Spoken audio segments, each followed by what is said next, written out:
नामानि कृत्वा अभिवदन यदास्ते, ऐसे वो जितने भी नाम हैं वो सब उसने नए उसके खुद के नाम हो उस तरह से। जब वो कार्यक्रम संपन्न हो गया, फिर मैंने वो विदा ले रहा था, तो विदाई समारोह में मैंने उससे पूछा कि तुमने इतने दिन तक बहुत अच्छी सेवा की, तो मेरी ये जिज्ञासा है कि मेहरबानी करके जाते जाते इतना बताते जाओ कि तुम्हारा सही नाम क्या था। पर उसने कहा कि बड़ा यूँ वैराग्य भाव से कि नाम में क्या रखा है, 4 दिन की बात थी, अब कार्यक्रम ख़त्म हो गया, अब चाहो तो गुमान सिंह कह दो, चाहे गुलाब सिंह कह दो, कुछ भी कह दो, मैं समझ रहा हूँ फिर क्या है। ऐसी बड़ी तत्व ज्ञान की बात की। तो कोई अयुक्त शब्द का भी प्रयोग करते हैं तब भी अवसर से हमें उसके युक्त स्वरूप की कल्पना या तात्पर्य का बोध हो जाता है। ऐसे हम सब लोगों के साथ अनुभव होते ही हैं, ऐसी कोई नई बात नहीं है। इसलिए सभी कुछ शब्द ब्रह्म का ही प्राकट्य होते हुए भी व्यवहार में तो हमें युक्तायुक्तता का विचार करना चाहिए, और करने में उसकी शब्द ब्रह्म रूपता की कोई हानि नहीं है। उसमें उस शब्द ब्रह्म को बुरा भी नहीं लगेगा। पर सच कहा जाए तो महाप्रभु आगे इस सिद्धांत को समझाते हैं उपसंहार में कि ये आकांक्षा रहित पदों का प्रयोग हो, अयोग्य पदों का हो प्रयोग, असन्निहित पदों का प्रयोग हो, या अशुद्ध पदों का प्रयोग हो, जैसे कि वो सुत जी और सूत जी जैसे उदाहरण मैंने दिए,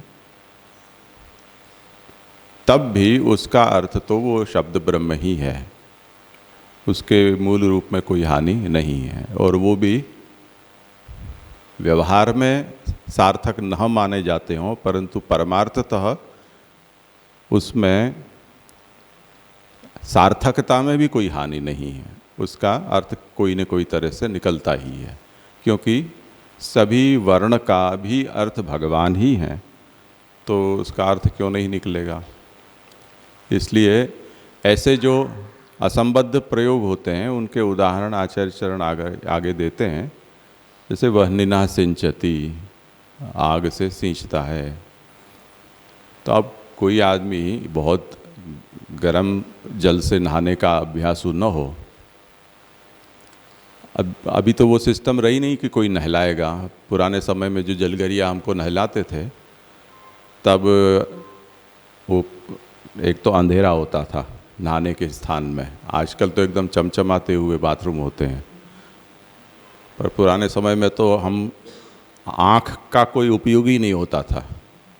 स्नान करने के लिए हम जाएं उस जगह में, आँख की कोई आवश्यकता ही नहीं होती है। ऐसे अंदाज से पाँव रखते थे, बीच चारों ओर खाई होती, बीच में ऊंचा सा पत्थर हो, बिल्कुल अंधेरी कोठड़ी, क्योंकि वहाँ वो ततेड़ा और गर्म पानी का सुलगता रहता, तो सब दीवारें काली होती थी। गलती से हाथ लग जाए तो काले हो जाएं सब हाथ हमारे।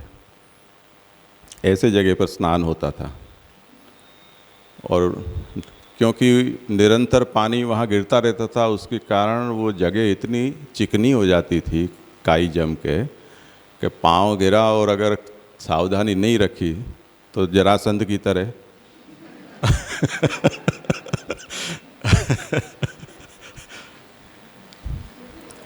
तो इस तरह से ऐसे स्थान में स्नान करते, वो जो जब जल हमें करता, ठंड के दिनों में सुबह 5 बजे स्नान करना हो तो बड़ा विकट स्थिति हो जाती।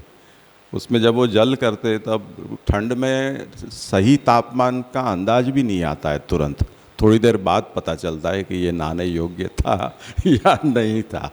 तो वो थोड़ा डाल के देखें तो हम यूँ करके और उसकी तापमान अनुकूल है कि नहीं उसका अंदाज लेते हैं। अब थोड़ा सा चुल्लू भर पानी डाला, उसमें क्या पता चला कि कितना गर्म है।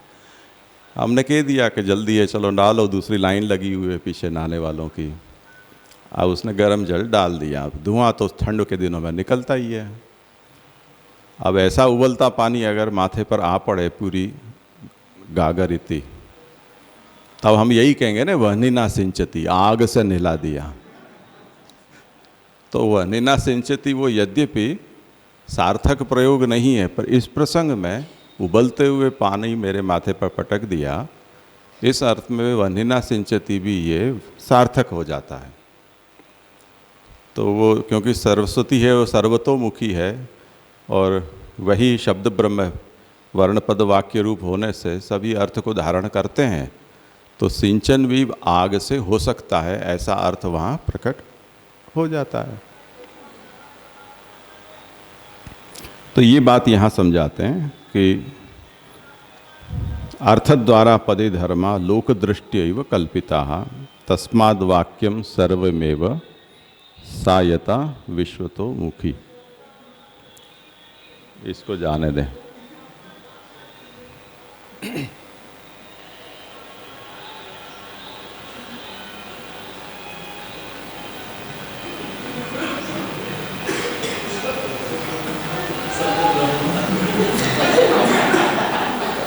સનેડો ગાય છે? નહીં, એટલે મેં આ શબ્દ અર્થબોધ કરવાનો પ્રયાસ કર્યો, સનેડો ગાય છે કે શું છે?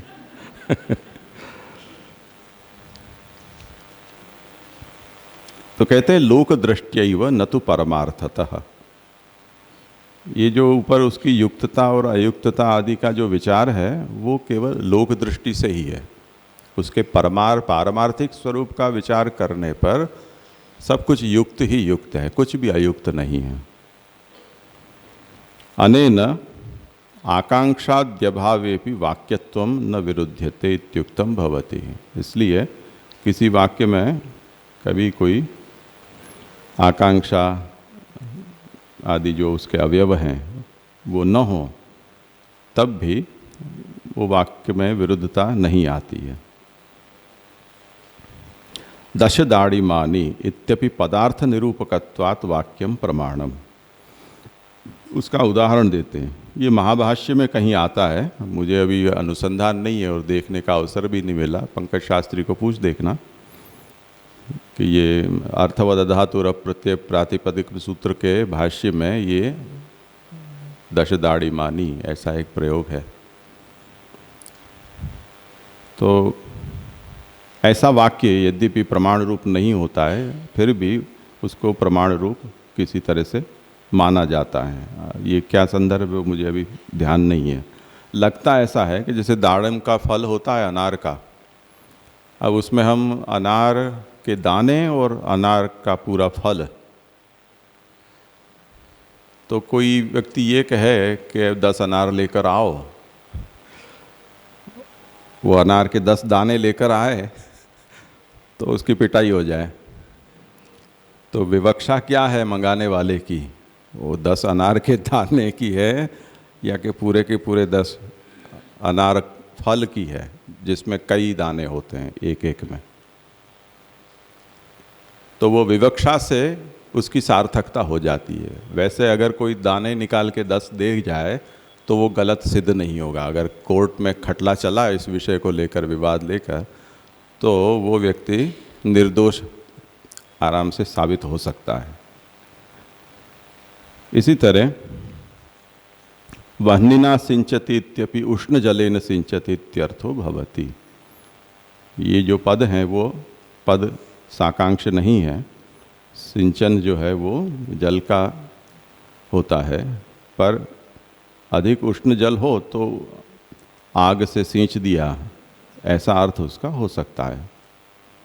इसी तरह गंगायाम घोषः, गंगा पर गांव, ये भी शब्द से जो बोध होता है उस हिसाब से तो ये असंबद्ध है, पर लक्षणावृत्ति से जैसे हम ये कहते हैं शक्य संबंधो लक्षणा, तो जहाँ पर शैत्य पावनत्वादि धर्म हो, बहुत शीतल जहाँ का वातावरण हो, पवित्र हो स्थान, और नदी तट पर हो, तो उसे ऐसा कहा जा सकता है कि ये गंगा पर गांव है।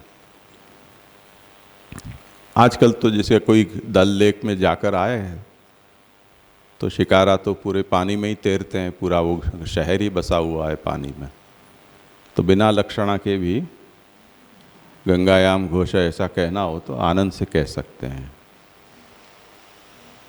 प्रतारक वाक्यमेव असत्यादि युक्तम अपि बाधितार्थत्वाद अवाक्यम।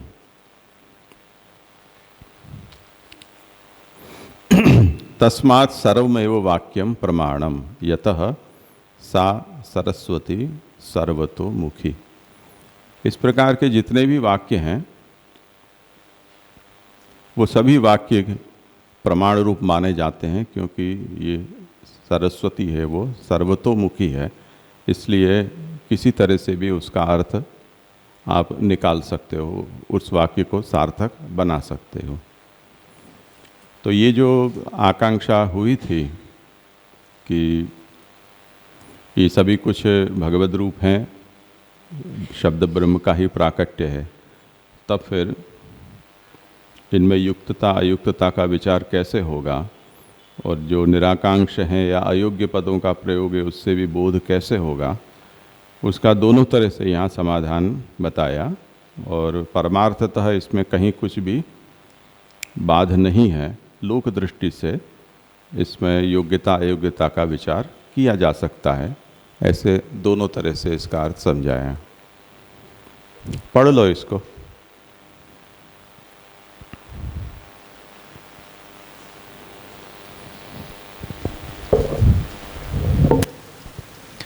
वस्तुतः लोक दृष्टि से सो ही अर्थ द्वारा ये वाक्य योग्य है, ये वाक्य अयोग्य है, यह प्रकार की कल्पना करी जाए है। परमार्थ दृष्टि से तो सब ही वाक्य योग्य है, सब शब्द सब पदार्थ के वाचक है। वहीं ना सिंचते अर्थ अग्नि सो सींचे है, यह वाक्य में अग्नि शब्द है सो जलवाचक हो सके है। सरस्वती सर्वतोमुखी है, भ्रांत पुरुष ने यदि कोई वाक्य कहो तो वाक्य ज्ञान के अनुसार वो वाक्य हो प्रमाण है। जैसे नारद जी ने ब्रह्मा जी से कहो आप जगत के कर्ता हो, तब ब्रह्मा जी ने कहो ये तुम्हारे कथन तुम्हारे ज्ञान के अनुसार झूठो नहीं है, क्योंकि मोसो परे जो परमात्मा है जाके बनाए भय जगत को मैं प्रकट करो हो, वाको तुम नहीं जानो हो, तासो ऐसे ही कहो हो। तासो शब्द मात्र को प्रमाण मानी के ही वाणी के पति भगवान की उपासना करनी।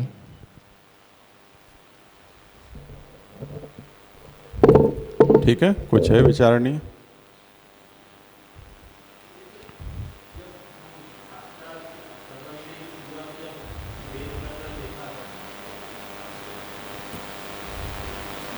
तो उसमें था कि वेद वाक्य में लक्षणा नहीं करनी, मतलब वेद वाक्य का जो महाप्रभु जी ने कहा है कि तो उनका ही अर्थ हमको करना चाहिए, मतलब लक्षणा नहीं करनी चाहिए वेद वाक्य में। मैं प्रॉपर वर्ड भूल गया, जो अभिधा से ही वेद वाक्य का अर्थ करना चाहिए। तो वो तो उसमें तो परमार्थ का कोई इश्यू नहीं था ना, मतलब वो तो लौकिक ही, मतलब महाप्रभु जी निषेध कर रहे हैं कि वेद को हमको दूसरी तरीके से अर्थ, उसमें भी ये गंगा या घोष वाला ही वहाँ पे है कि भाई वेद में कहा है तो है ही, आप उस तरीके से उसका वेद का अर्थ नहीं करो। और आगे जाके हम ये कह रहे हैं कि सभी वाक्य, क्योंकि सरस्वती सर्वतोमुखी है तो उसके सब अर्थ हो सके हैं, ऐसे हम एक्सेप्ट कर रहे हैं एक तरह से। तो ये दोनों को कैसे हम, किसी को विचार करना हो प्रश्न पर? वहाँ पे जो वो एग्जाम्पल दे के समझाया गया था तो वो वेद के विषय में था, उसमें वहाँ पे गंगा यम घोष है ऐसा एग्जाम्पल दिया था। और यहाँ पे तो वेद की बात नहीं है ना, यहाँ पे जो हम व्यवहार में वाक्य प्रयोग करते हैं तो उसके अंदर आकांक्षा योग्यता सन्निधि के विषय में बात हो रही है। वेद के अंदर तो वो है ही, ऐसा ही हम मान के चल रहे हैं। तो ऐसा तो फिर लौकिक के अंदर तो हमें जो भी वृत्ति है, लक्षणा है, अभिधा है, व्यंजना है आदि का हम प्रयोग तो कर ही सकते हैं ना, उसके अंदर तो कोई निषेध है ही नहीं। वेद के अंदर हमें नहीं करनी है, अभिधा से अर्थ करना है, ऐसा है। पर वेद की वाणी भी सर्वतोमुखी तो है ही ना, मतलब वेद की वाणी भी सर्वतोमुखी तो है ही ना, वाणी को हम ऐसे डिफ्रेंशिएट नहीं कर सकते। तो वो सर्वतोमुखी तो है ही, तो अलग अलग पर्सपेक्टिव से उसमें अभिधा से भी अर्थ कर सकते हैं, व्यंजना से भी कर सकते हैं, या फिर लक्षणा से भी कर सकते हैं। तो पर मुख्य जो है, मुख्य अर्थ है वो महाप्रभु को स्वीकार्य है। अर्थ तो किसी भी प्रकार से हो ही सकता है ना, सब आचार्य ने अर्थ तो किए ही है ना।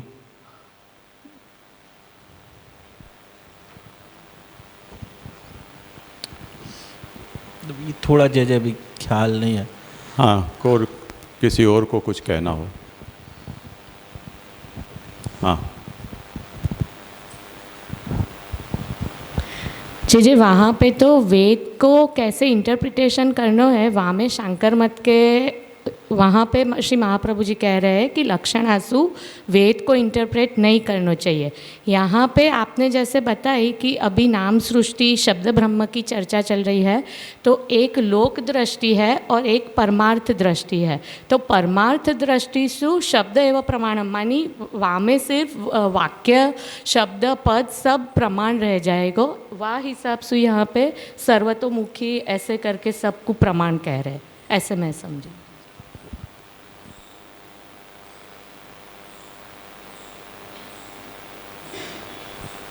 दंडवत प्रणाम जी। आपने जो पहले के सेशन में जो बताया था, रवि जी का प्रश्न था शायद, तो एक ब्रह्म की दृष्टि से रहता है और एक अपनी दृष्टि से रहता है। तो ब्रह्म की दृष्टि से देखें तो सब कुछ ब्रह्मात्मक है, नाम पद वाक्य सब कुछ, वर्ण पद वाक्य सब कुछ ब्रह्मात्मक ही है। वो हम ब्रह्म की दृष्टि से देखें तो इस तरह से देख सकते। हमको जब कहना है तो हमारे लिए ये है कि हमको लक्षणा, वेद के जो वाक्य है उसमें लक्षणा नहीं करनी है, ये महाप्रभु जी वहाँ बता रहे। ऐसा जी थोड़ी समझ है जी। दंडवत प्रणाम जी। हुआ स्फुट कुछ?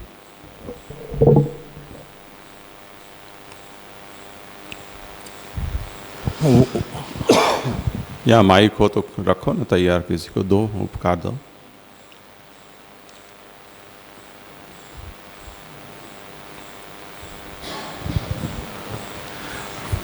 हाँ जी, आपने जैसे समझाया था कि एक ब्रह्म की दृष्टि से, और जिनको ज्ञान भी हो चुका है उनके लिए भी शब्द मात्र एक ब्रह्म का रूप ही है, जैसे आपने उदाहरण के साथ समझाया। या हम यहाँ का ही उदाहरण ले लें, जैसे कि अगर किसी ने यहाँ पे श्लोक गलत भी कह दिया, लेकिन आपको तो श्लोक का अर्थ पता ही है, जो कि हमने श्लोक गलत उच्चार किया है, लेकिन आप वो श्लोक को समझ चुके हैं, यानी आपको उस श्लोक का ज्ञान है। तो इस हिसाब से वो तो फिर शब्द मात्र ब्रह्म ही हो गया ना जी। यानी जिनको ज्ञान हो चुका है उनके लिए कुछ भी आप कहो वो तो शब्द ब्रह्म ही है, ब्रह्म की दृष्टि से। और जिनको ज्ञान हो चुका है उनकी भी दृष्टि से हर एक यानी शब्द ब्रह्म रूपी हो है जी। हाँ, तुम अपना और करो स्पष्ट। नहीं मतलब ये बात तो बराबर है कि दो दृष्टि से अगर हम देख रहे हैं कि एक ब्रह्म की दृष्टि से और अपनी दृष्टि से तो ठीक है, लेकिन यहाँ जो आया वो सर्वतोमुखी अर्थ करना है वो तो लोग ही करेंगे ना, हम ही अर्थ करेंगे।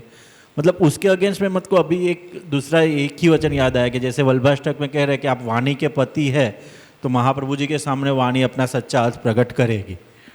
तो मतलब हम ये भी बोल रहे हैं कि उसका सच्चा अर्थ है, कोई दूसरा अर्थ है, क्योंकि हम जैसे वेद वाक्यों में भी हम देख रहे हैं।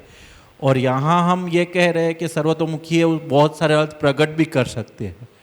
और जैसे वनिना सिंचती का हमने जल सिंचती ऐसे करके स्वीकार लिया कि हमको ऐसा नहीं दिख रहा है, तो हमने जल सिंचती उष्ण जल संचती करके हमने स्वीकार लिया कि भाई वेद ब्रह्म है तो उसकी वाणी ऐसे प्रकट हो सकती है। तो ये थोड़ा मतलब, क्योंकि हम हर एक का हम सामान्य भाषा में भी बोलते हैं कि भाई सच्चा अर्थ प्रकट करो, और महाप्रभु हम इतना फाइटिंग भी इसीलिए कर रहे हैं कि वेद का कोई गलत अर्थ कर रहा है, कोई सही अर्थ कर रहा है, हम इतनी फाइट भी इसी वजह से कर रहे हैं।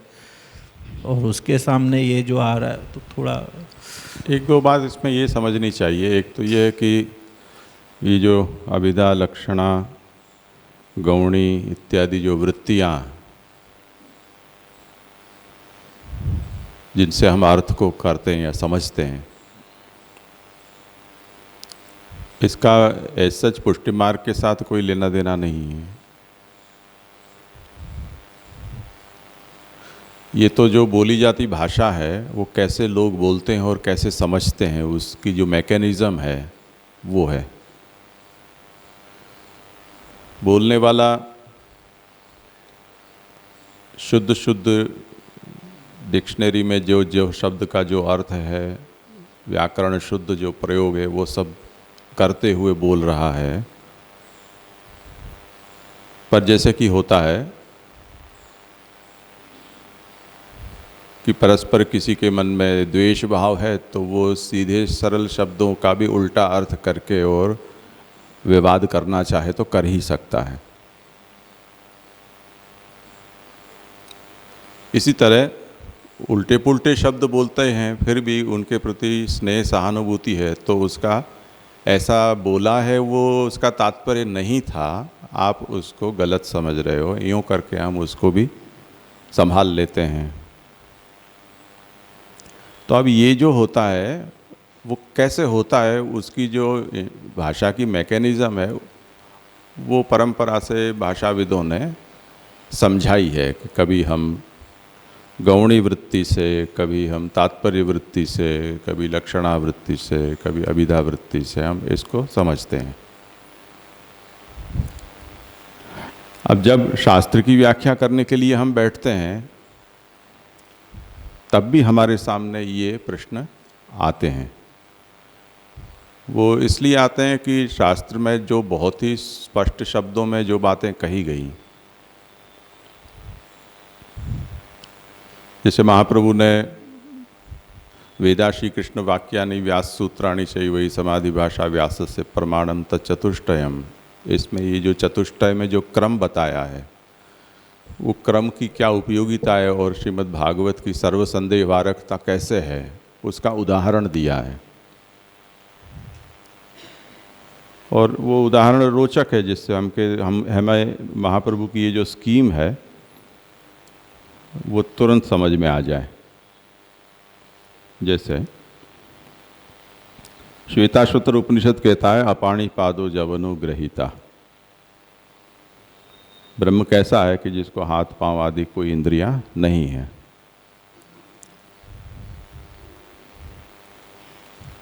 तब फिर हमें एक प्रश्न हो जाता है कि ये इंद्रिय रहित है, संवेदनाओं से रहित है। तो जैसे द्रौपदी जी को चीर पूरने की ज़रूरत पड़ गई, बुलाया, तो अगर वो ये दूसरा कुछ नहीं जानते होते कि वो तो अपाणी पादो जवनो ग्रहीता, तो न तो वो चल पाएगा, वो तो द्वारका बैठा हुआ है तो चल तो सकता नहीं है। चीर पूरने के लिए हाथ चाहिए, उसको हाथ भी नहीं है, तो क्या फ़ायदा।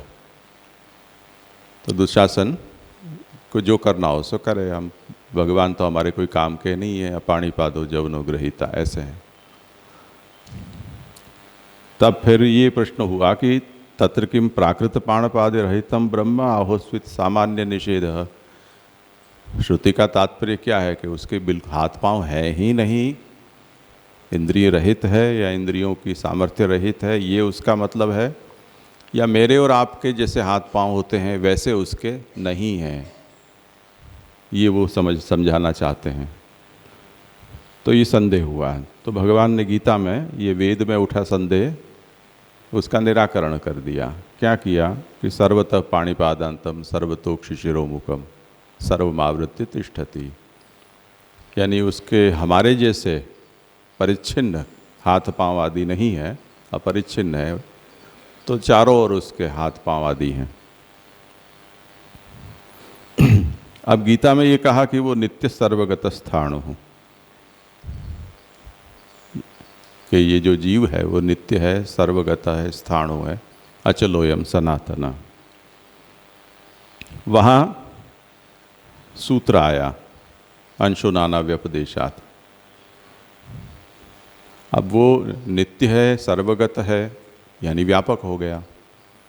तो गीता से ये समझ में आता है कि जीव है वो व्यापक है, जो कि शंकराचार्य जी कहते हैं जीव व्यापकत्ववाद है।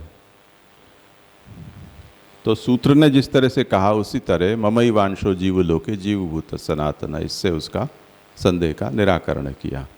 अब ये देखो कि वचन से वचन का निराकरण होता जा रहा है उसके तात्पर्य का।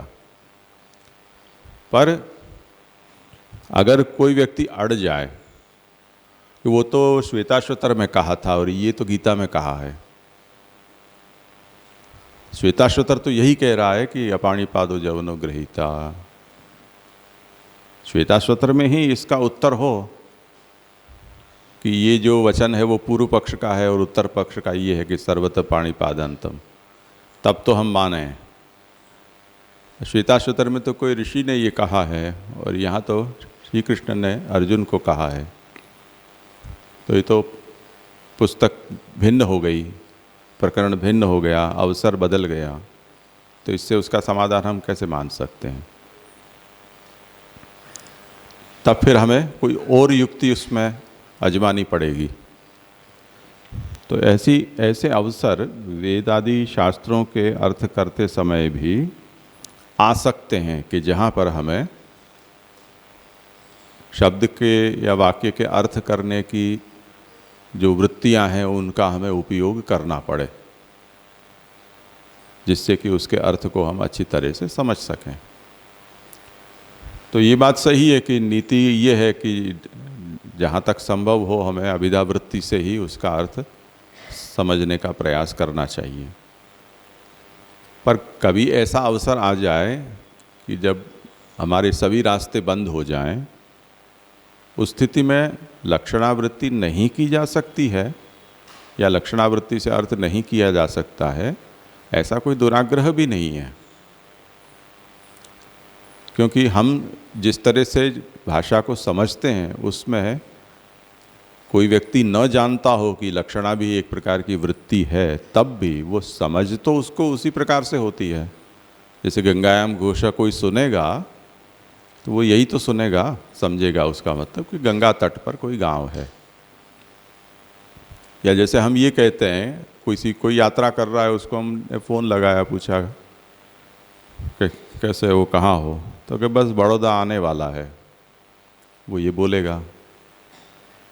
बड़ौदा आता है या ट्रेन बड़ौदा पहुंचती है? बोलने में तो हम ऐसे ही बोलते हैं बम्बई आने वाला है, बड़ौदा आने वाला है, पर वाहन वहाँ पहुंचती है उसका मतलब है। अब ये कैसे आपने समझा? शब्द मर्यादा से तो अभिधा वृत्ति से तो ये समझ में नहीं आ रहा है, तो कोई दूसरी वृत्ति से ही तो आपने इसको समझा ना। गुजराती में एक बहुत प्रसिद्ध एक फ्रेज है, लोट दड़ावा जाइए छिए। अब लोट यानी चून पिसवाने जा रहे हैं। अगर पिसवाने जा रहे हैं तो चून को क्यों पिसवाओगे, गेहूं को आप पिसवाओगे ना। तो गेहूं पिसवाने जा रहे हैं ये बोलना चाहिए, पर गेहूं पिसवाने के बाद जो फल मिलने वाला है उसको आपने पहले से बोल दिया। गेहूं का जो परिणाम आने वाला है उसी को आपने वाक्य में प्रयोग कर दिया। तो इसे भावी निवृत्ति का प्रयोग किया जाता है, यानी अब जो होने वाला है उसको आपने पहले से बोल दिया। तो ऐसे भाषा में होता है और उसी तरह से लोग उसको समझते भी हैं, भले ही उसके व्याकरण को न समझते हों तब भी। अर्थबोध सब लोगों को इसी मैकेनिज्म से होता है। तो महाप्रभु ने ये कहा है कि ये अच्छी बात नहीं है कि हम ऐसी आदत रखें कि जरूर पड़ी झट से चलो लक्षणा से, अक्ल नहीं दौड़ाई है। क्योंकि लक्षणा में ये फ़ायदा है कि ज़्यादा अक्ल नहीं दौड़ानी पड़ती है, तो आपको थोड़ी फ्रीडम भी मिलती है आपके मन की इच्छा के अनुरूप अर्थ करने की। तो ऐसा अभ्यास नहीं रखना चाहिए, पर अगर कोई दूसरा चारा ही न हो तो लक्षणा नहीं की जा सकती है, ऐसा भी मतलब नहीं है। जो भी शक्य संबंध हो उससे उस वाक्य का अर्थ किया जा सकता है। इसलिए जब हम देखते हैं जैसे महाप्रभु ने जहाँ जहाँ भी भगवान के ऊपर कोई ऐसे शब्दों का प्रयोग किया गया हो, भगवान की कुछ ऐसी लीलाएं हो, शिशुपाल आदि के वचन हैं या भगवान का रुक्मिणी जी से उपहास है,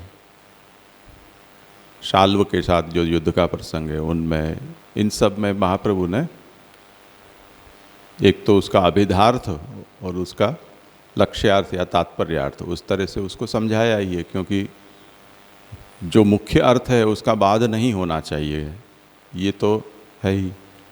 वहाँ भी उसी सरस्वती का माध्यम आपने लिया है कि सरस्वती कभी भगवान के लिए ऐसे शब्द का प्रयोग कर नहीं सकती है, तो बोलने वाले का अभिप्राय भले ही भगवान को अपशब्द कहना हो, पर सरस्वती का अर्थ ये नहीं हो सकता है।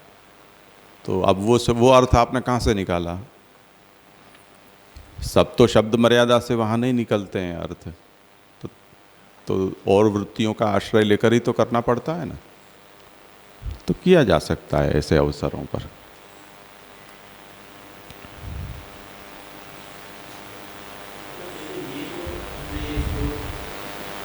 ये जो श्लोक हमने देखा तो उसमें से हम ऐसा समझ सकते हैं कि प्रभु का महात्म्य ज्ञान है ये, कि सर्वतोमुखी है, लेकिन हम कर्तव्य बोध जो है वो तो हमको महाप्रभु जी की स्टाइल में, मतलब एक जैसे अनेकदा सृष्टि में ऐसा हमने शास्त्रार्थ प्रकरण में देखा था कि ठाकुर जी अनेकदा प्रकार की सृष्टि करते हैं, वो महात्म्य प्रेरक है कि हमको ठाकुर जी की लीला का भक्ति का जो एक अंग है वो मालूम पड़ता है, लेकिन हमको वो सृष्टि में मतलब तो हम इससे कर्तव्य नहीं ले सकते कि बहुत से अर्थ हो सकते हैं तो हम कोई अर्थ ले, वो तो हमको महाप्रभु जी की जो स्टाइल है आपसे वेदा कृष्ण वाक्यानि उसी तरीके से अर्थ करने पड़ेंगे। यहाँ प्रभु का महात्म्य ज्ञान या शब्द ब्रह्म का महात्म्य ज्ञान, क्योंकि सर्वतोमुखी से सब फिर हम ये कर्तव्य ले सकते हैं ना, कुछ भी सब सच ही है।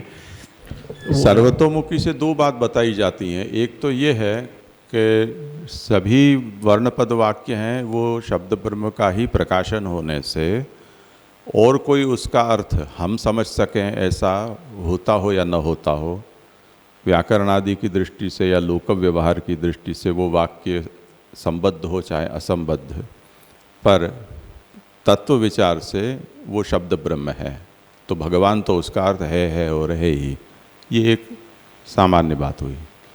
दूसरा, जैसे वह्निना सिंचती का उष्ण जले न सिंचती अर्थ महाप्रभु ने किया, वो तात्पर्य वृत्ति से किया है। तो भले ही जो वो शब्द वो हों, परंतु शब्द का तात्पर्य बोलने वाले का ये है।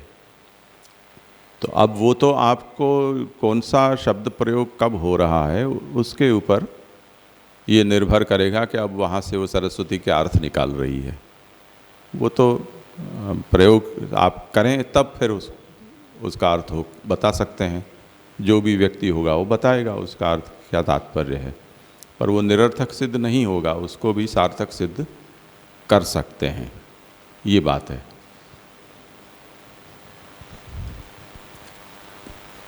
हाँ जैसे इसमें जो ब्रह्मा जी और नारद जी का जो संवाद आया है, इसमें जैसे नारद जी ने ब्रह्मा जी के लिए बोला कि ये सृष्टि के कर्ता जगत के कर्ता आप हो, तो उसके बाद जो ब्रह्मा जी ने बोला और उसके बाद फिर अंततः ये आया कि शब्द मात्र को प्रमाण मान के ही वाणी के पति भगवान की उपासना करनी।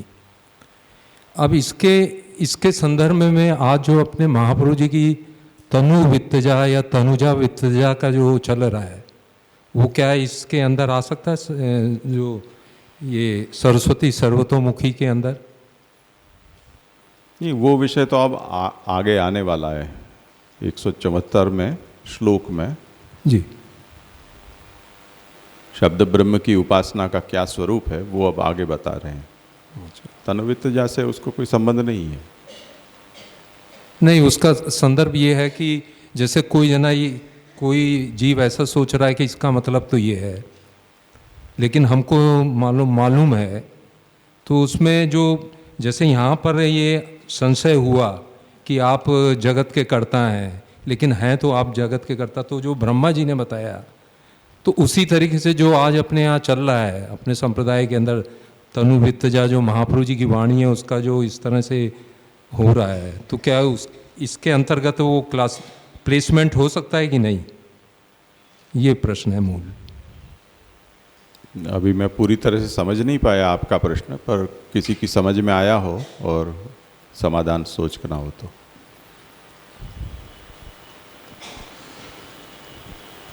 पहले तो प्रश्न को स्पष्ट करो, उसके बाद उत्तर देना। इसमें यही करेगा।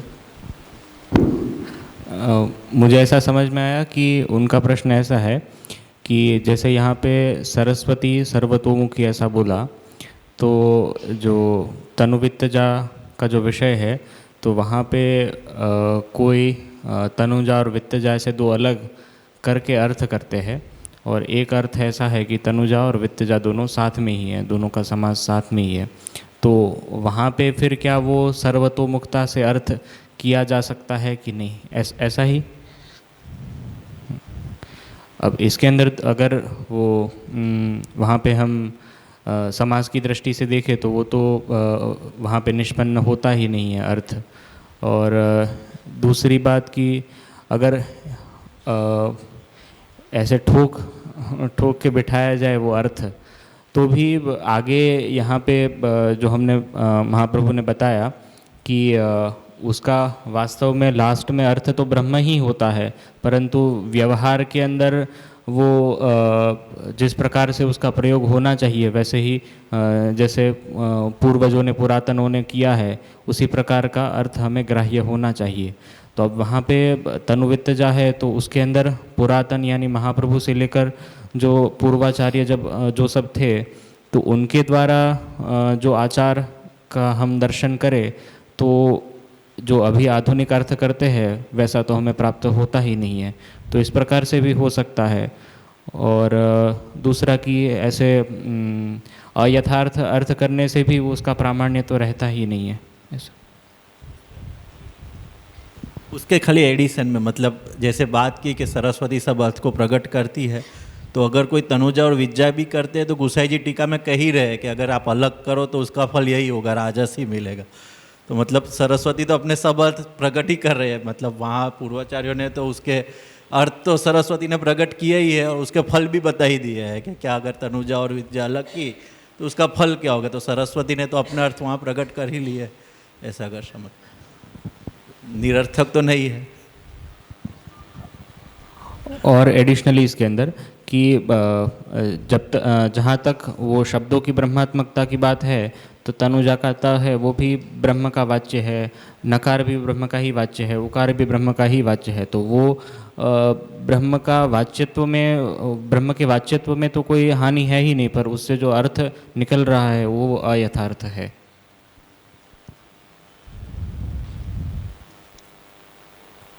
हो गया आपका समाधान? यहाँ थोड़ा विराम कर लें, उसके बाद आगे बढ़ें।